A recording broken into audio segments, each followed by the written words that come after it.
তারা জানতে চেয়েছেন যে আমাদের কোনো স্পেসিফিক এরিয়া অফ কনসার্ন আছে কিনা। আমরা বলেছি অবশ্যই আছে, কিন্তু সেইটা আগেই আমরা আপনাদেরকে জানাতে পারছি না। আমাদের এই কনসার্নগুলো এইটা মিট আপ করার জন্য যারা দায়িত্বপ্রাপ্ত আগে তাদেরকে জানাবো। প্রধানত নির্বাচন কমিশন, এবং নির্বাচন কমিশনকে অর্থবহ সহযোগিতা দেওয়ার দায়িত্ব হচ্ছে সরকারের। আমরা এই দুই অথরিটিকে জানানোর পরে আমরা যদি সমাধান পেয়ে যাই, বাইরে কাউকে আমরা জানাবো না। কিন্তু যদি আমরা সমাধান না পাই, তাহলে আমরা এটাকে অবশ্যই জনগণের জানার অধিকার আছে, আমরা জানাবো, তখন আপনারাও জানবেন। তারা এটা জানতে চেয়েছে যে আগামীতে যদি আমরা সরকার গঠন করি, তাহলে আমাদের রিলেশন দুনিয়ার বিভিন্ন দেশের সাথে কেমন হবে, আমাদের নাইবরদের সাথে কেমন হবে।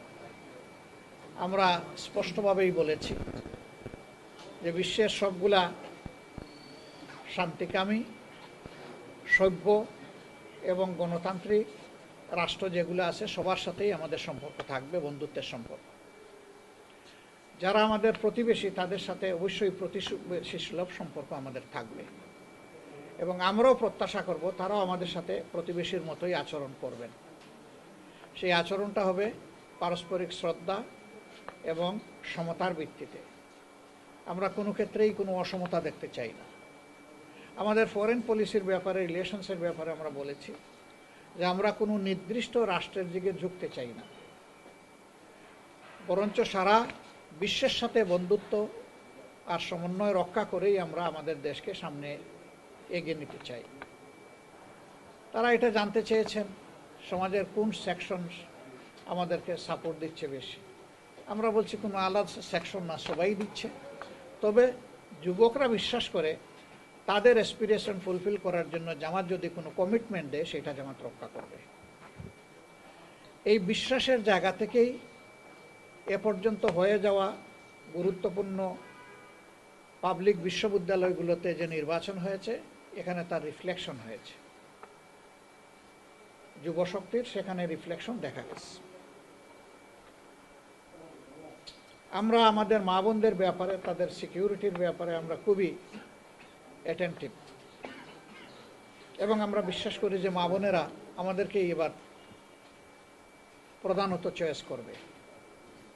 এর লক্ষণ আমরা ইতিমধ্যে দেখতে পাচ্ছি। আমাদের বোনদের, মায়েদের নির্বাচনী প্রচারণায় বিভিন্ন জায়গায় বাধা দেওয়া হচ্ছে, এমনকি হেজাব খুলে নেওয়ার ঘটনাও ঘটেছে। ঘোষণা দেওয়া হয়েছে এদের কাউকে দেখলে তোমরা ঠেকিয়ে দেবা, কোথাও বলা হয়েছে তাদেরকে তাড়িয়ে দেবা। মা বোন তো সবারই আছে। এই শব্দগুলা কেন? রাজনৈতিক দলের কাজ হচ্ছে সকল শ্রেণী পেশার বয়সের মানুষকে, লিঙ্গের মানুষকে সম্মান দেখানো। শুধু রাজনৈতিক কারণে আমরা কাউকে অপমান করার অধিকার রাখি না। মায়েরা তাদের মতো করে ডিসিশন নেবে, যেমন ভাইয়েরা তাদের মতো করে ডিসিশন নেবে। আমি তার ডিসিশন প্রক্রিয়ায় বাধা দেওয়ার কে? আমার যদি 10 জনকে ক্যাম্পেইন করার অধিকার থাকে, অবশ্যই তিনি মেল না ফিমেল এ কথা বড় কথা না, তারও অধিকার আছে, তিনিও ক্যাম্পেইন করবেন। আমাদের এই মিউচুয়াল রেসপেক্টের জায়গাটা আমাদের রক্ষা করতে হবে।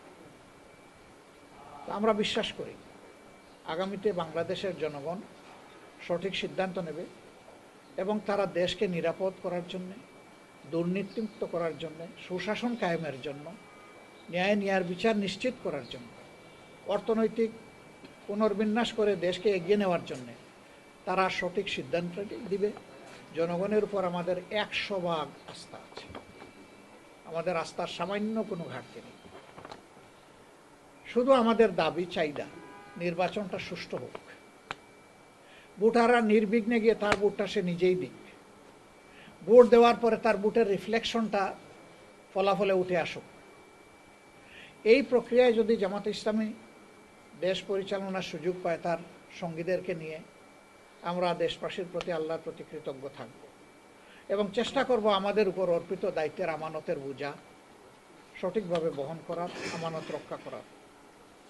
তবে যদি জনগণ অন্য কাউকেও চয়েস করে, সেই ক্ষেত্রে আমাদের অঙ্গীকার হবে দেশের কল্যাণে গৃহীত সকল সিদ্ধান্ত আমরা সমর্থন করব এবং আমরা সহযোগিতা করব।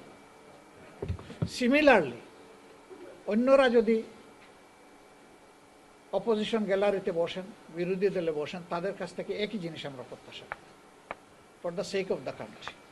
মোরওভার আমরা এটাও চিন্তা করছি 54 বৎসরে আমাদের দেশ কোনো ফেয়ার ডেমোক্রেসি এবং কোনো স্টেবল স্থিতিশীল সমাজ পায় নাই। একটা সমাজের উন্নয়নের জন্য, এগিয়ে যাওয়ার জন্য স্থিতিশীল সমাজ ব্যবস্থা খুবই গুরুত্বপূর্ণ। আমরা চিন্তা করছি নির্বাচন হয়ে যাওয়ার সাথে সাথে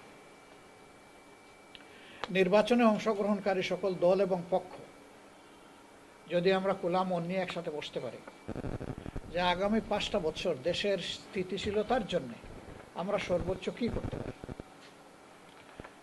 আমরা কি কোনো সমন্বিত চিন্তা করতে পারি?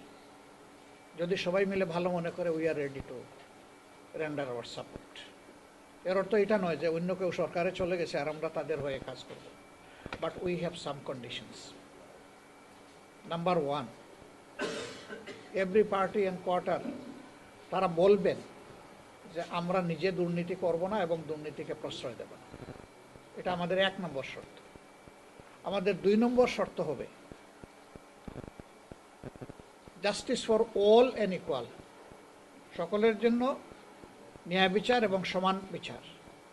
এই প্রক্রিয়ায় কোনো রাজনৈতিক দল বা পক্ষ হস্তক্ষেপ করতে পারবেন না।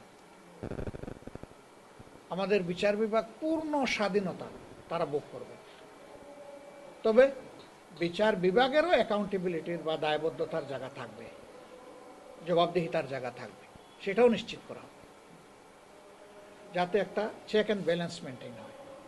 আমাদের 3 নম্বর শর্ত,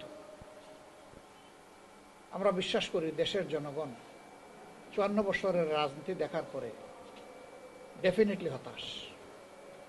ওই রাজনীতির জনগণ আর দেখতে চায় না। ওই রাজনীতির একটা পরিবর্তন চায়, আর সেই পরিবর্তনের জন্যেই মাসের পর মাস জাতীয় ঐক্যমত্য পরিষদ বসেছে। অলমোস্ট সকল সেন্সিবল পলিটিক্যাল পার্টি সেখানে পার্টিসিপেট করেছেন, যারা এই নির্বাচনে অংশগ্রহণ করেছে। এখান থেকে যে রিকমেন্ডেশনগুলো উঠে এসেছে এগুলাকে ওন করতে হবে এবং কমিটমেন্ট করতে হবে যে ক্ষমতায় গেলে ওগুলো আমরা একসাথে বাস্তবায়ন করব। এই সংস্কার বাস্তবায়ন, ন্যায় বিচার নিশ্চিত এবং দুর্নীতি বিরোধী অবস্থান, এইটা যদি পরিষ্কার হয় আমরা সকল জায়গায় সব ধরনের সহায়তা করার জন্য আমরা প্রস্তুত।